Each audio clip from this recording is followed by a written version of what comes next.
I began this collection of essays with the book's title in mind. I'm telling the truth, but I'm lying.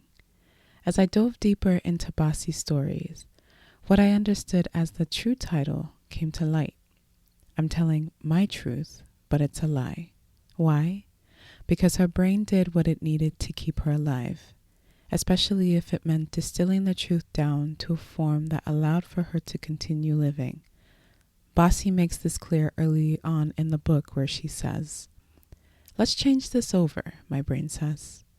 "Let's make sure that when we return, it will be less tsunami and more leaky drip." The first half of Bassey's book consists of memories that she recalls being true to her, but not true to life. Memories she has of people and things, family members and friends, who do the job of filling in gaps that would otherwise remain large holes in her recollection of past experiences. Memories, whether real or only real to her. Memories of her grandmother, mother, father, whom she has different relationships with, and who have different relationships with their memories. Bassey's essays demonstrate to the reader that memories can be fluid in nature. They can morph in recollection, take different shapes, change based on new experiences, or stay exactly the same. They can be reupholstered like furniture, taking on a new personality while covering what is old and painful and difficult to feel. Present experiences can make past memories feel recent and new. Memories can be true to life, true to us, or both. How memories are remembered can be as different as the people involved in the memory itself. Lying is how I survive this. Parceling the truth is the way I avoid a descent into stronger, more damaging darkness. Bassey chronicles her experiences with bipolar II disorder and goes as far back as elementary school, when she and millions of other people sat in excitement to watch the Challenger take off, only for it to explode on live television. For many, it was an emotionally difficult experience to process, as one may expect. But for Bassey, it sparked a change in her brain and behavior that would go undiagnosed for years. Bassey's early memories of bipolar II disorder and feeling the need to be as normal as possible because of the expectations she felt from her parents led me to wonder if anything would have gone differently had there been space for her to feel safe and open up early about what she was going through. Within Nigerian culture, silence is used to will away the problem for as long as possible, but the illness remains, regardless of whether or not it is acknowledged. And unfailingly, it will get to a point where it can no longer be ignored. I have seen this personally and witnessed it professionally, the detriments that come with ignoring the signs.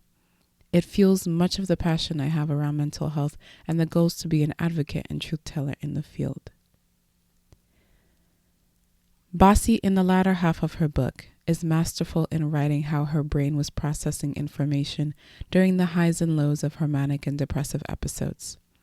I found myself reading words and sentences faster in cases where she was describing her thoughts and slower in moments where it felt more appropriate to be present in what she was feeling. Such instances were when I felt most connected to her as a reader. I wanted so much for her to find relief and release from the hamster wheel of thoughts that would not stop. As a Psych NP, I have been one of those individuals who come in with the white coats and are in the room to ask the patient questions that frankly they are not in the best place to answer. I read this part about Bassey's experience in the hospital and nodded at points that were familiar to me when it comes to the often unhelpful processes that the clients go through in healthcare settings. It can be discouraging and make the patient feel alone and hopeless. As one person in a system, I have resolved to always meet my clients where they are and make sure they have my full attention.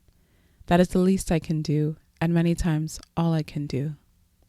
I appreciated that Bassey didn't sugarcoat her experience as a patient.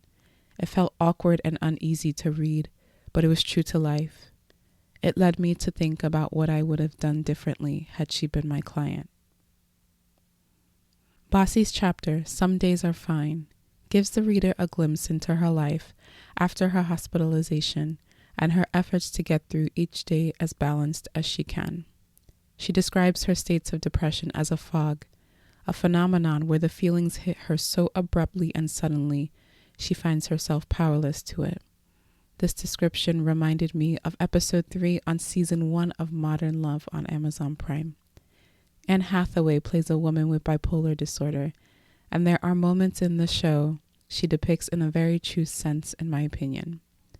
Depression gives no hints or forewarnings of its return. It settles on her like a weight, and she wants nothing more than to crawl in her bed because the zeal and motivation to do anything has been drained from her. The scene zeroes in on the peaches in the fruit bowl that begin to deteriorate slowly, and several transitions are noted between night and day. While this was only one interpretation of an individual with bipolar disorder, it presents how varied people's experiences can be, and how their manifestations can be affected tremendously by the traumas they have gone through and how their day-to-day life is lived. Bassey touches on the topic of suicide and the struggles she's had to not let her thoughts get the best of her and ultimately end it all.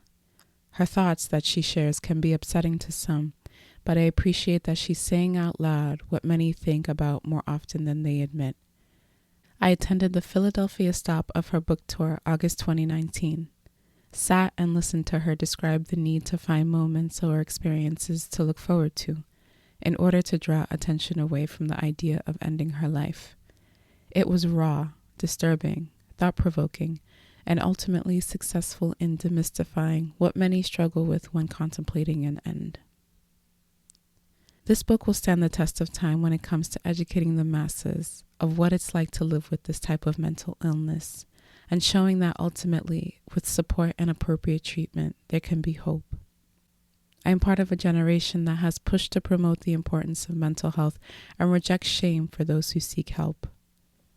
I see this book continuing to be a light for others who might feel alone in their journey, but perhaps reading this are motivated to seek help and get better.